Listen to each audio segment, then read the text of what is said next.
A expressão de que alguém busca a iluminação em um poço não é sem motivo. Ela reflete a paciência diminuída das pessoas. Pode haver várias razões para essa impaciência, mas acima de tudo, ela se origina da busca pela gratificação instantânea, o desejo de absorver informações rapidamente, comparando-se com os outros e sendo altamente sensível aos efeitos visuais. As pessoas compartilham suas experiências nas redes sociais e ficam cada vez mais sensíveis às reações daqueles que as veem. Em outras palavras, elas buscam satisfação sensorial em tudo e dão maior importância às emoções e sentimentos. Em termos bíblicos, isso fala daqueles que acreditam apenas quando veem e sentem, muito parecido com Tomé, o incrédulo. Isso leva a uma vida totalmente desconectada das palavras do Senhor, que afirmam que aqueles que acreditam sem ver são abençoados. Este é o domínio da fé, e as igrejas muitas vezes se concentram em nutrir o conhecimento, as crenças e a fé na Bíblia ao longo de um longo período de tempo. No entanto, esse processo exige paciência de todos, e aqueles que não a têm encontram mais satisfação e resultados imediatos assistindo a vídeos motivacionais comuns ou de autodesenvolvimento no mundo. É claro que essas buscas também exigem seu próprio tempo e esforço para dar resultados. No entanto, eles prometem satisfação e conquistas a curto prazo, o que geralmente atrai as pessoas mais. Esses vídeos motivacionais e de autodesenvolvimento são, acima de tudo, sensoriais e modernos.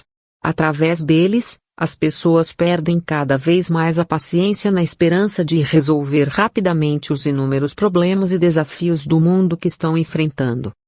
Por outro lado, a fé habita no domínio do desconhecido e da crença, exigindo paciência, esforço interminável e a prática da palavra na vida de alguém.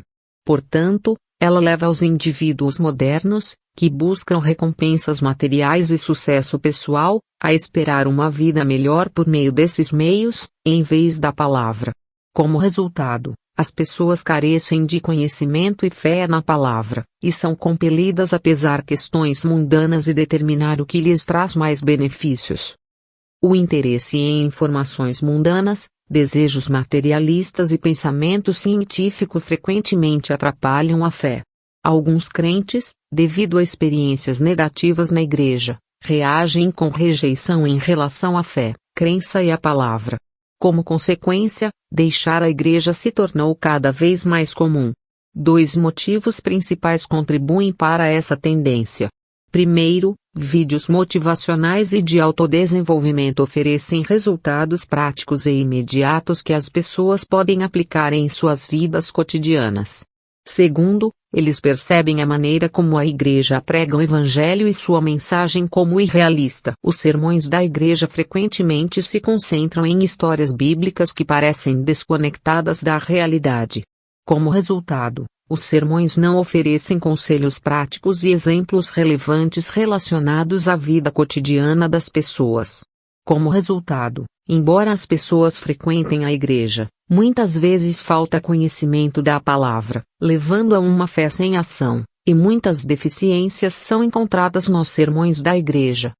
Apesar de ouvirem os sermões, as pessoas frequentemente não desenvolvem expectativas de resultados em suas próprias vidas. No final, esses fatores levam as pessoas a deixar a igreja. Embora a fé delas possa ser um problema, o problema crucial está na natureza vaga e irreal dos sermões da igreja e na falta de experiência social e habilidades de resolução de problemas entre os pastores. Isso, por sua vez, encoraja as pessoas a passar mais tempo assistindo a vídeos motivacionais e de autodesenvolvimento. Os sermões proferidos por esses pastores frequentemente não fornecem um plano claro para os crentes sobre quais mudanças eles podem esperar e alcançar no mundo.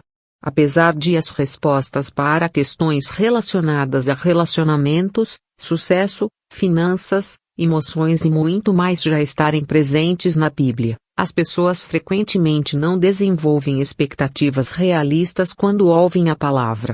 O problema mais significativo é a incapacidade dos pastores em demonstrar resultados tangíveis de viver de acordo com a palavra ou sua falta de experiência na vida social e comunitária, o que dificulta sua capacidade de oferecer orientações específicas, exemplos e aplicações para abordar questões e resolver problemas. Isso é semelhante a alguém que nunca cozinhou tentando abrir uma escola de culinária e recrutar membros. Eles só podem ensinar a teoria porque não têm experiência prática. Os métodos abstratos e idealistas de alguém sem experiência prática só podem desencorajar as pessoas a se envolver com a igreja. Os pastores, baseados em suas experiências de viver de acordo com a palavra e superar desafios, podem incutir fé, expectativas e um senso de propósito em seus seguidores. Infelizmente, muitos pastores não possuem tais experiências. Eles se formam em escolas teológicas e são designados para a igreja sem um período substancial de experiência prática. O mesmo se aplica aos pastores que estabelecem suas próprias congregações. Como resultado, a falta de paciência, desejos mundanos, uma deficiência na fé e a incapacidade dos pastores de conectar a fé e os resultados do mundo real de forma harmoniosa levam os crentes a perder o interesse na igreja. Eles não encontram mais expectativas ou valor na igreja e, por fim, a deixam. Acima de tudo, a ausência de uma mensagem cativante e a falha em transmitir o evangelho correto por meio dos ensinamentos do Espírito Santo são os problemas mais significativos. Além disso, a questão mais urgente enfrentada pela igreja é o isolamento dos pastores. Eles tendem a permanecer principalmente dentro da igreja, com poucas conexões substanciais e comunicação com membros da comunidade do mundo real, ou seja, os crentes. Assim como as vidas dos crentes são diversas, os problemas que enfrentam variam amplamente. No entanto, muitas igrejas se concentram em autoridade, teologia e doutrina, frequentemente deixando de reconhecer as dificuldades do mundo real e a diversidade vivenciada por seus membros. Deveriam ser feitos esforços para entender e abordar os problemas por meio de aconselhamento contínuo com os crentes e para encontrar soluções juntos. No entanto, a igreja muitas vezes não oferece uma resposta direta e apropriada para os problemas e desafios reais enfrentados pelos crentes, oferecendo apenas educação bíblica teórica, o que afasta ainda mais as pessoas da igreja. Isso está intimamente relacionado a questões de liderança entre os pastores, pois pastores que carecem de uma combinação de teoria e experiência prática fazem os crentes perderem a confiança neles. Devido ao desequilíbrio contínuo, os pastores podem se tornar relutantes em interferir na vida dos crentes ou até evitá-los.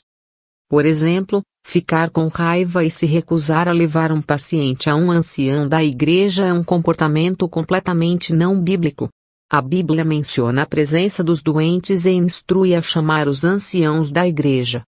Além disso, a ausência de sinais que seguem aqueles que creem é outro problema. A decepção e desconfiança dos crentes na igreja estão crescendo, e nenhum número de programas, como grupos de estudo da Bíblia ou reuniões de oração, pode resolver essa situação. O foco da igreja na sabedoria humana e no estudo intenso da Bíblia também é um erro cometido por muitos pastores. Em conclusão, a palavra do Senhor não é fraca, ela possui o poder de abordar todos os problemas do mundo. No entanto, frequentemente, os pastores pregam que a palavra de Deus é viva e eficaz, mais afiada do que qualquer espada de dois gumes, ela penetra até a divisão da alma e do espírito, das juntas e da medula, ela julga os pensamentos e atitudes do coração. No entanto, com frequência, eles falham em demonstrar se eles mesmos possuem essa espada. Não é surpresa que as pessoas estejam mais entusiasmadas com assuntos mundanos. Uma fé sem obras, uma igreja e pastores incapazes de abordar a vida dos crentes, vivendo a palavra apenas na teoria e sem mostrar seus resultados. Enquanto isso, a saída dos crentes da igreja e o enfraquecimento da fé podem ser um resultado natural. Qual é a utilidade de realizar encontros de avivamento, reuniões de oração e celebrações de louvor únicas para cada igreja. Eles podem brilhar por um momento, mas, em última análise, têm pouco efeito. É por isso que as pessoas se voltam mais para vídeos motivacionais e de autodesenvolvimento mundanos. O que é ainda mais surpreendente é que, entre os crentes, existem aqueles que visitam xamãs e consultam videntes. A culpa não pode ser colocada apenas sobre eles, a igreja carrega toda a responsabilidade. Se a igreja acredita que as pessoas se reunirão naturalmente se pregarem bem, elas estão equivocadas. Enquanto o mundo avança e cresce diariamente, a igreja permanece presa às histórias do Antigo Testamento e do passado, sem a intenção de continuar a obra que o Senhor iniciou. Este é o resultado natural. Ou melhor, em vez de tentar imitar a cura dos doentes ou a expulsão de demônios, eles estão mais inclinados a criticar, proibir e denunciar os sinais, maravilhas e línguas dos quais o Senhor falou. Parece não haver alternativa. Se os eventos que ocorreram na igreja primitiva após a ressurreição do Senhor não voltarem à vida, o que significa que milagres e sinais eram comuns, atraindo pessoas com louvor e alegria, e multidões se reuniam para ouvir a palavra, então as pessoas se afastarão da igreja, da palavra e da fé, em favor de coisas que podem ver e experimentar imediatamente. A igreja gradualmente se isolará do mundo, criando seu próprio mundo onde ninguém a alcança. Nesse processo, a igreja continuará a evitar reconhecer seus problemas, culpando o mundo e os crentes, assim como tem feito até agora. É óbvio que devemos nos ajoelhar diante do Evangelho e do nome de Jesus. Mas a igreja atual é um lugar que o mundo não pode suportar? É um lugar com respostas para todos os problemas do mundo. É um lugar onde as pessoas louvam? É um lugar transbordando de alegria? É um lugar que se opõe ao mal? É um lugar que continua a obra do Senhor? Ou é um lugar onde as pessoas estão transbordando, como descrito nas seguintes palavras? Estevão, cheio de graça e poder, realizava grandes maravilhas e sinais entre o povo. No entanto, eles não puderam resistir à sabedoria e ao espírito com os quais ele falava. Num mundo saturado de vídeos e livros de motivação e autoaperfeiçoamento, as pessoas parecem aplaudir mais esses do que a pregação. O que a igreja tem feito e que papel tem desempenhado até agora? Às vezes, a igreja também precisa refletir sobre si mesma.